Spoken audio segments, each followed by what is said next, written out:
Hey fellow travelers, Mark here with Wolters World. Today we're in Sandusky, Ohio at Cedar Point. And today what we have for you are the don'ts of visiting amusement parks. Because whether you're going to Walt Disney World here at Cedar Point, hitting up at Six Flags, there's some things you should know before you go. And the first don't I have for you is don't sleep in. Look, you want to get to the park as early as possible. We actually got early entry to come in here and there's nobody here.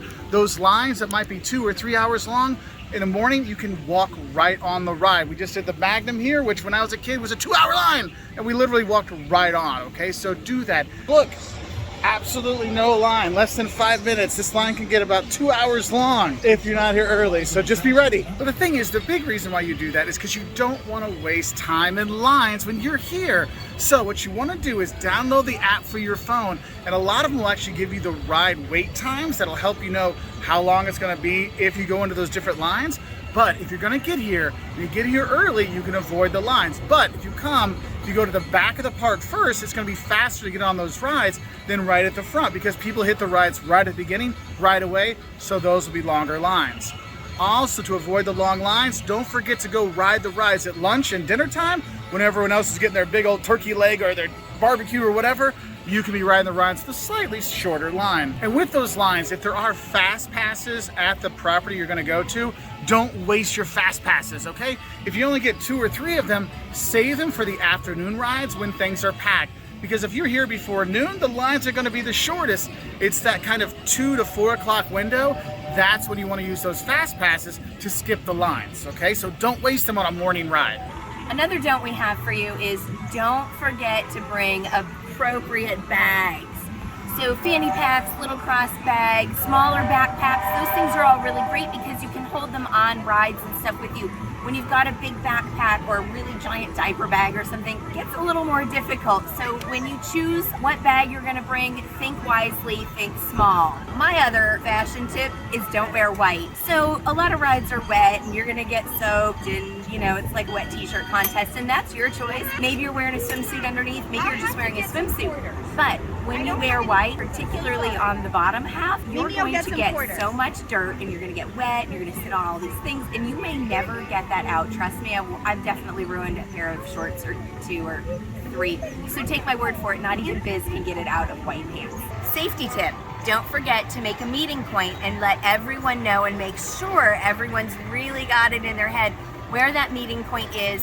So if anybody ever gets kind of lost or anything like that, they know where to go. That's helpful. Or they can tell somebody that works at the park, hey, I'm supposed to meet my family here if I get separated. That's a big thing. So please don't forget it.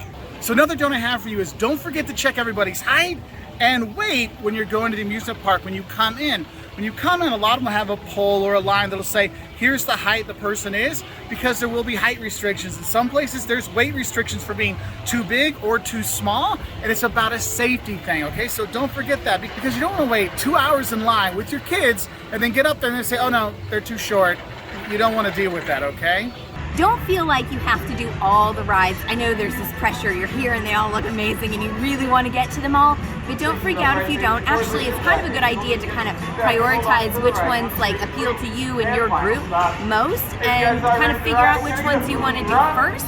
And then if you get to the others, great. If not, you've gotten your favorites out of the way. In case your ride gets stuck, don't try to get out. There'll be people that'll come and help you. You might be stuck up there for a while, but just be safe. A budget don't I have for you is don't forget to buy your tickets before you come to the park, because a lot of times you buy it online beforehand, you actually get a better price for your tickets and you can look for deals online. But don't forget about that. But if you don't pre-book, don't forget to look for some deals, like maybe there's a can of Coke that gets you $5 off at the gate, or a Groupon last minute to buy things. Or if you have a friend who's a season pass holder, there might be a buddy ticket pricing. You can do that. So don't think you have to pay full price all the time, whether you book early or you're booking at the gate, okay? Now, another budget thing that people think is really important, and I want to tell you this, don't blindly buy the food and drink pass, but don't pass up the food and drink pass if it works for you. Over all the amusement parks we've gone to, I've actually found getting the drink pass is actually the best way to go, because you keep getting those refills during the day and you don't want to get dehydrated when you're here, so you want to kind of fill up with liquids.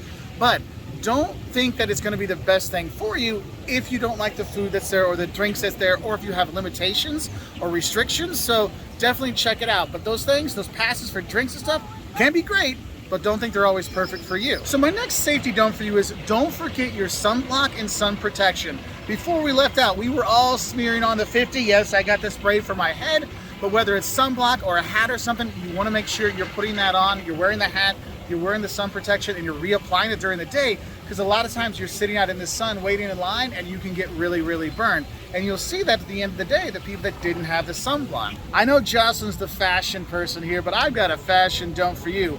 Don't forget to wear shorts with deep pockets or wear something with zipper pockets, because stuff will fall out of your pockets if you're doing a loop-de-loop ride or something like that, and you want to keep it safe, okay? So deep pockets and zippers are very helpful. And I will tell you, if your phone or your hat or your wallet falls out of your pocket while you're on the ride, don't try to get it on your own. This is where a lot of travelers and visitors to parks actually get seriously hurt or killed, because they sneak over a fence to get a phone or get a hat and a ride comes by. It's very dangerous. If you do lose something on the ride, just tell the people that work the ride.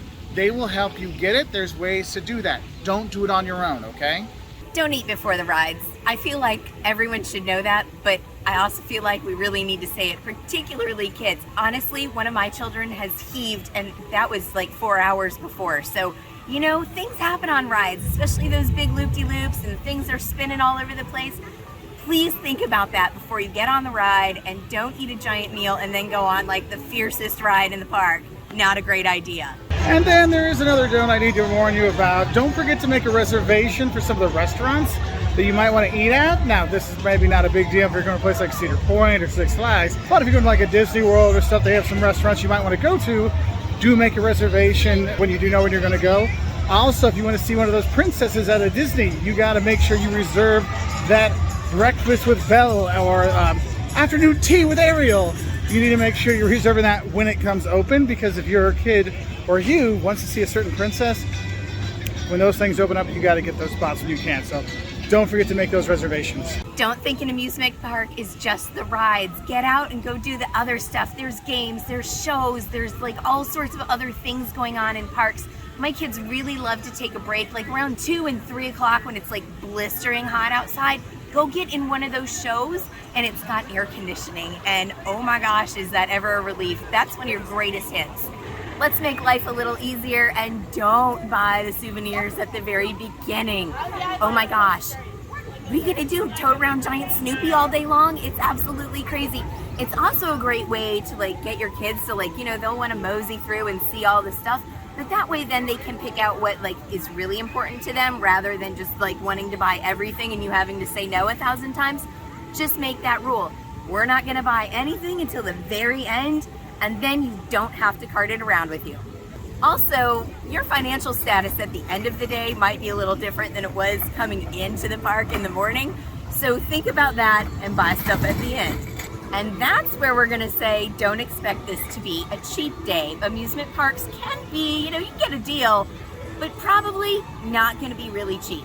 And that's why it's important when you're coming to the amusement parks, you're gonna be spending money, be prepared for that mentally as well as financially, because when you go to places like Disney World, you'll see families that are really upset and almost fighting, and a lot of it's because the financial pressure of how much they're spending there. So do be prepared for that. That's why we like to come to regional parks like here at Cedar Point or Six Flags that are a little bit more affordable and doable on a budget than some of the bigger resort parks. And if you're gonna be here and you wanna sneak out during the day because maybe it's too hot, or you wanna go eat that picnic lunch in your car, don't forget the re-entry stamp or re-entry ticket so you can actually come back in. Because that's a great way to save some money when you're here, is pack your picnic lunch, leave it in your car, you go out there at the lunchtime, eat out there, take a little break, save yourself a couple $100 in food for a family of 5 or 6.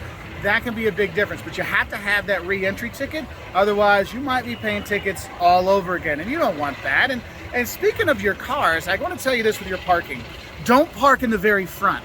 Park in the back, because if you're going to stay till the end when there's all the people leaving at the same time, if you park at the front, you're at the end of the line way back here. Whereas if you park in the very back, that line is a lot shorter to get out and to get home. But we really hope you have a fantastic time, whether you're here at Cedar Point or Six Flags or Disney or Universal, wherever, because the amusement parks are wonderful and you don't want to miss out on them. So I'll say bye from here at Cedar Point. Also, if you have other don'ts of going to amusement parks, put it down in the comment section below to help people have a better time at beautiful places like Cedar Point.